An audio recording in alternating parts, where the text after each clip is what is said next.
এই আপনি রান্না কেমন বাড়া তো আছেন? আছি আলহামদুলিল্লাহ। রান্না বাড়া তো করেন, প্রায় দিনই দেখা যায় যে বিভিন্ন অনুষ্ঠানে রান্না বাড়া করেন। হ্যাঁ, তো এটা একটা কষ্টের কাজ, তাই না? হ্যাঁ, পরিশ্রম আছে। আচ্ছা, এই এই যে আমরা আজকে তো হবে এখানে মিলাদের অনুষ্ঠান, জি, প্রায় 200 লোকের অ্যারেঞ্জমেন্ট। এখানে বিরিয়ানি পাক করা হবে। জি। 200 লোকের জন্য বিরিয়ানিতে আমরা কত কেজি চাউল এবং কত কেজি মাংস ব্যবহার করব? 200 লোকের জন্য আপনার চাউল মোটামুটি 30 কেজি হলেই হয়ে যায়। হুম হুম হুম। তো সে জায়গায় আপনারা এখানে দিচ্ছে 35 কেজি। জি জি 35 কেজি চাউল দিচ্ছে আর 35 কেজি গোস্ত দিচ্ছে। জি জি। 35 কেজি চাউল 35 কেজি গোস্ত হইলে 200-র উপরে লোক খাবে। এর সাথে তো পায়েসও হ্যাঁ, আছে এবং পায়েস আছে, কিছু সবজি জাতীয় কিছু পায়েস জিনিস আছে, আছে। মুগ ডাউল মুগ আছে। ডাল রান্না করা হয়েছে না? মুগ ডাউলের সাথে বিরিয়ানি দিয়ে খাইতে খুব মজা।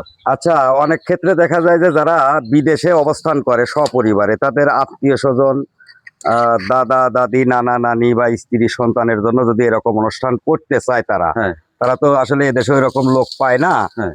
তারা যদি এরকম অনুষ্ঠান করতে চায় এবং আপনার সহযোগিতা চায় যে কোনো এতিমখানাতে বা কোনো মসজিদে, তাহলে কি আপনি এগুলো করে দিতে পারবেন? ওটা আমি করে দিতে পারবো, যে কোনো হ্যাঁ, এতিমখানা, যে কোনো মানে মসজিদে। জাস্ট ওনারা একটা খরচের টাকাটা পাঠাবে, হ্যাঁ, কত হ্যাঁ, হ্যাঁ, টাকা পরে হিসাব দিয়ে দিলে দিয়ে দেওয়া যাবে তো না? হ্যাঁ, ওটা ওটা পারবো আমি।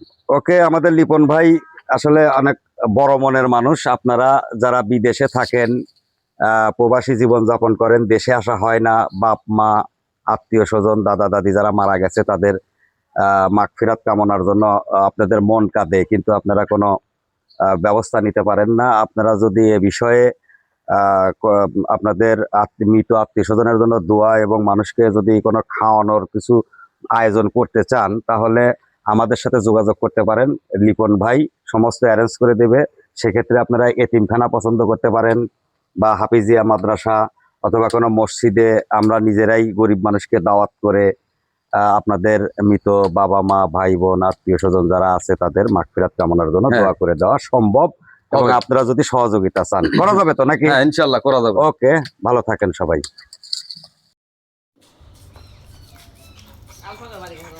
এটা কি রসুন বাটা? বাদাম। মানে পুঙ্গুল আবার তো ইন্ডিয়া এটা হলো পেঁয়াজ না? পেঁয়াজ দেখে ওগুলো আগায় দেওয়া তো একটু। সব বিরিয়ানির আইটেম না?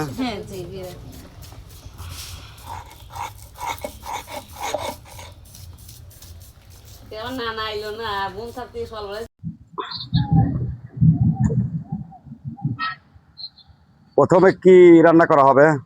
প্রথমে আগে ডাউল ভাইজে তুলবো, ভাইজে তোলার পরে তারপরে মশলাপাতি দিয়ে কষায়া তারপরে ডাউল রান্না করব। এই ডেক্সি আগে হিট করা হবে না? ডেক্সি আগে হিট করে একটু গরম করে নেব।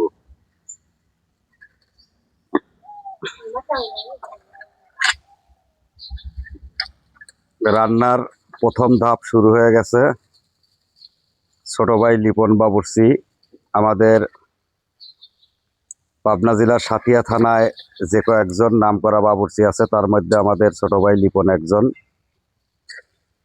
প্রায় প্রতিদিনই তাকে বিভিন্ন জায়গায় রান্নার জন্য যেতে হয়। আজকে তার নিজের আত্মীয়র বাড়িতে রান্না করতে হচ্ছে। আশা করি ভালো হবে।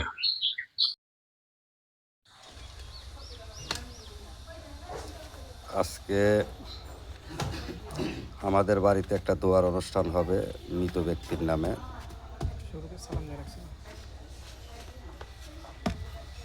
সেখানে রান্নার আয়োজন করা হচ্ছে। ছোট ভাই বাবুর্চি লিপন তার প্রথম ধাপ হলো চুলা কাটা। চুলা কাটার থেকে সে শুরু করছে। মাটি কাদা লাগানো হচ্ছে।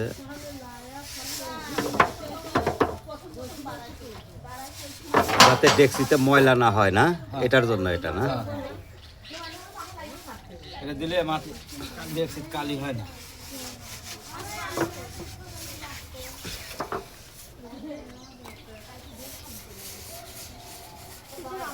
অনেক পরিশ্রমের একটা কাজ।